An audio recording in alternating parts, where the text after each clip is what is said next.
Hey, Clint Richardson here from thecorporationnation.com and the reality blog, as well as clint4p.com. Yes, I am running for president.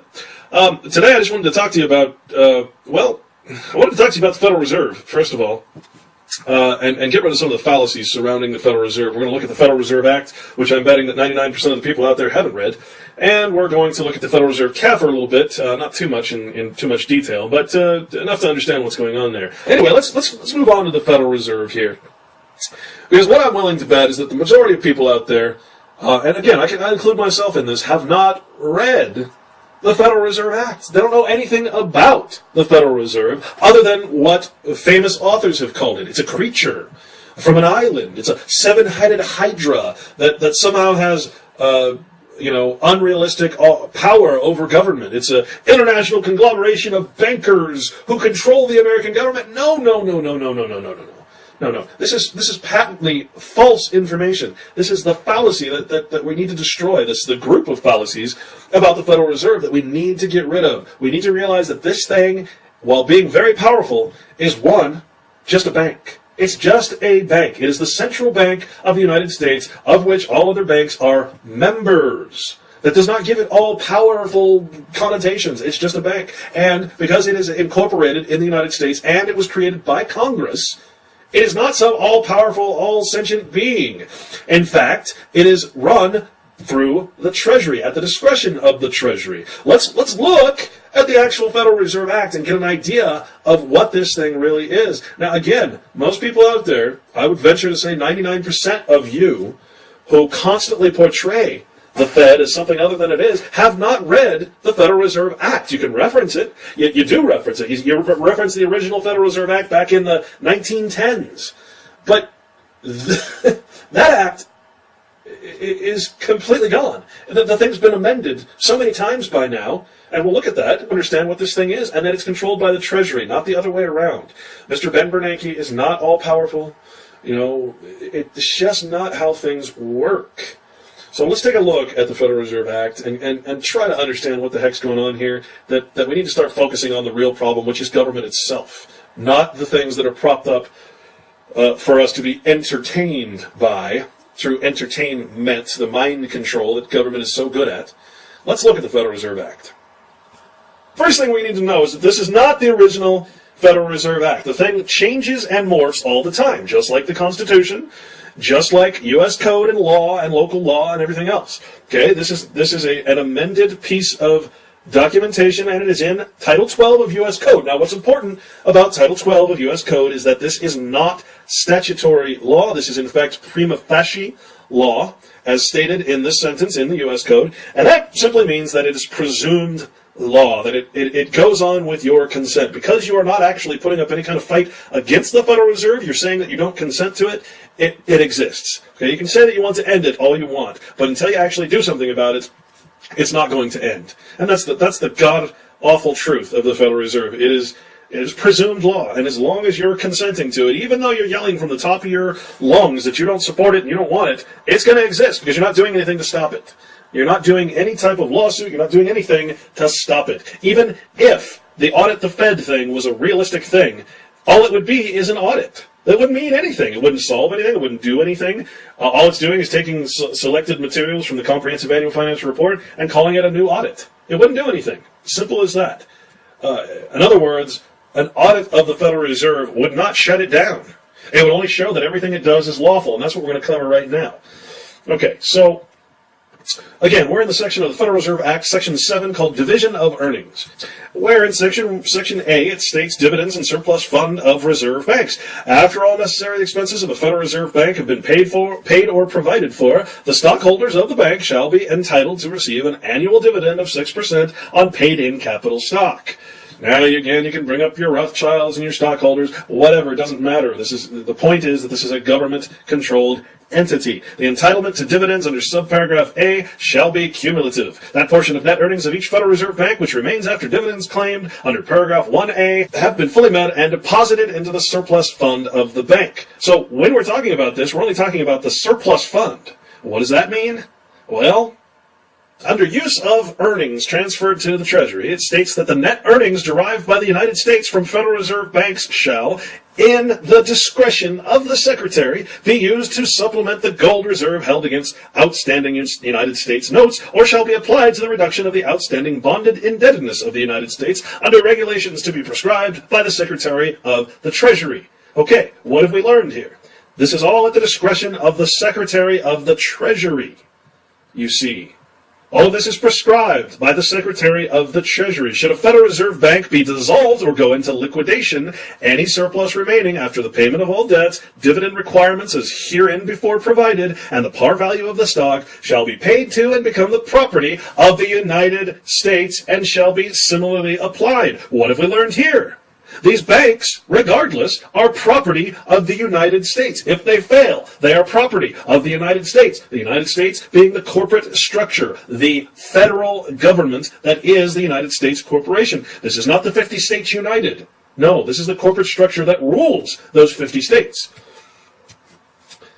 Of the total amount required to be paid by the Federal Reserve banks. Again, required to be paid by the Federal Reserve banks. Under paragraph 1, the board shall determine the amount each such bank shall pay in such fiscal year. So when dividing these many central banks up, each one in New York and Kansas City and Los Angeles and Salt Lake City, the board will decide how much each bank pays. That's all the board can do. It can't tell Treasury what it can and can't do.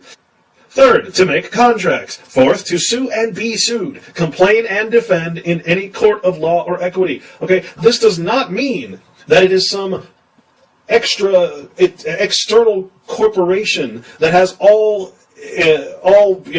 inclusive powers to do anything it wants. It's simply a way of making this a separate entity. So it's kind of like pharmaceuticals. You can't sue them for making a bad vaccine. You're stuck. You're stuck with the poison. In this case, you can't sue the federal government for something that its bank does. That's all that is. It's just a protective layer of corporatism where you can only sue the bank and not the federal government itself. This is protection. It is nothing more. Yes, it is a separate corporation for purposes of torts. But that's it.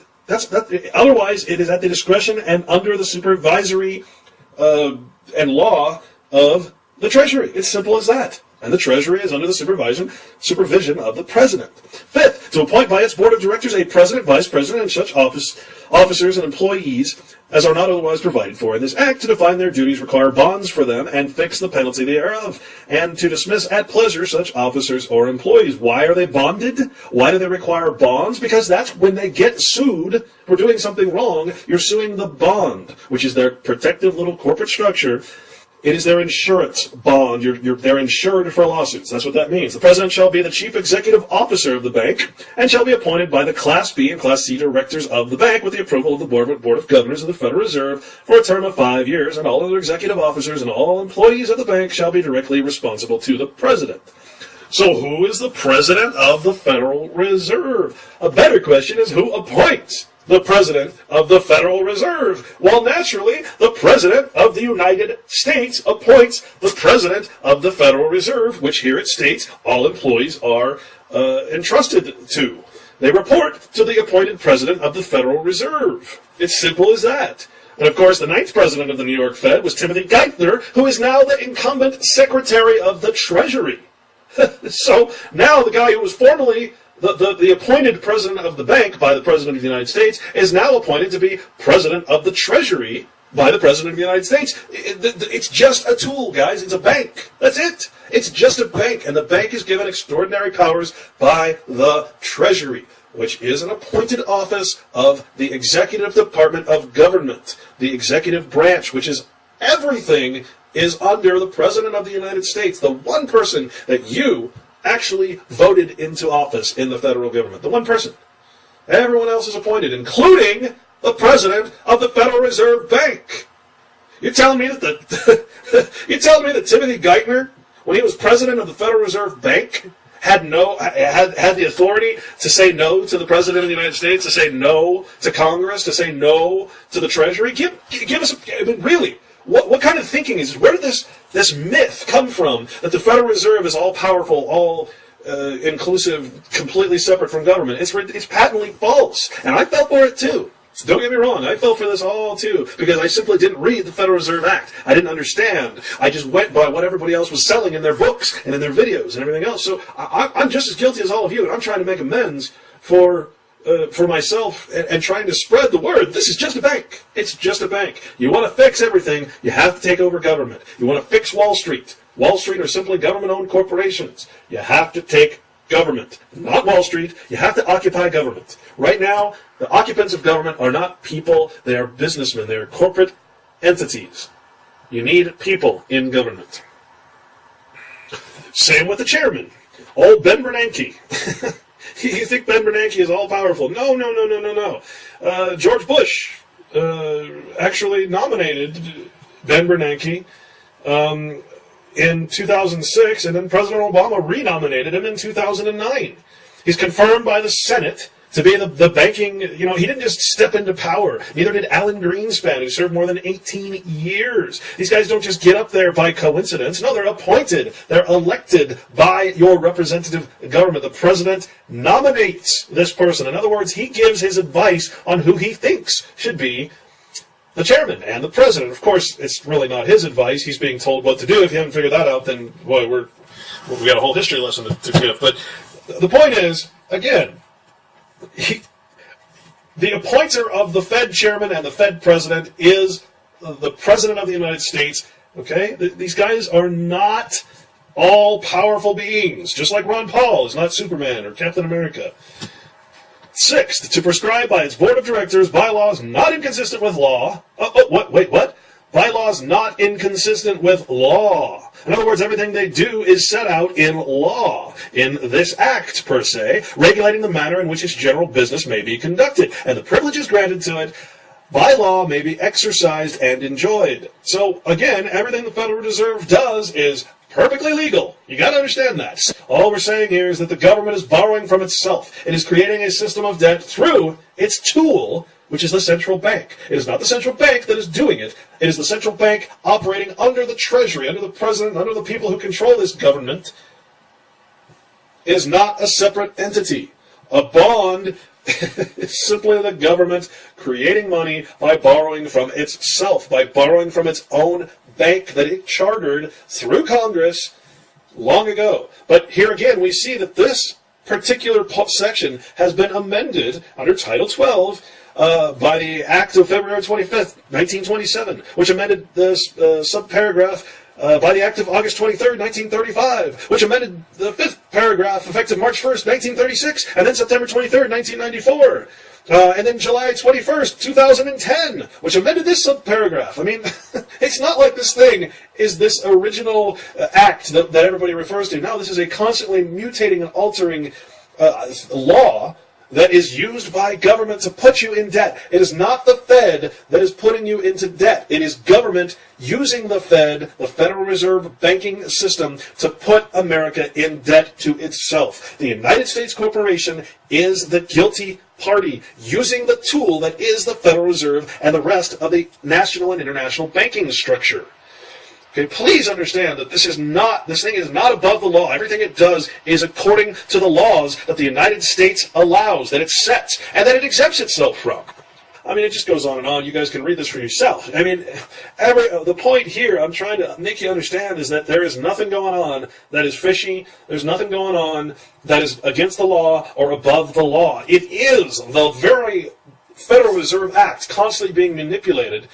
In this case, September 17th, 1978, it says it was last amended. This is all legal. Your laws in the United States are only there to protect the corporate powers of the United States, including the Federal Reserve and all of its little federal chartered banks and everything else. It is not there for you. It is not there so that you can take down or end the Federal Reserve. That is not what laws are there for. The laws are there to protect this structure, and the only way you're going to take down the Federal Reserve is by force. I'm sorry, but that's the only way it's going to happen. You're not going to legislate it because the legislators are owned. Okay, Ron Paul is not going to change anything. He can try, but you must get rid of the United States itself, the corporation that is the United States, that is an international body, that is regulating international affairs through financial terrorism. Before you can end the Fed, you must end the corporation. This is why I'm running for president. to get rid of them.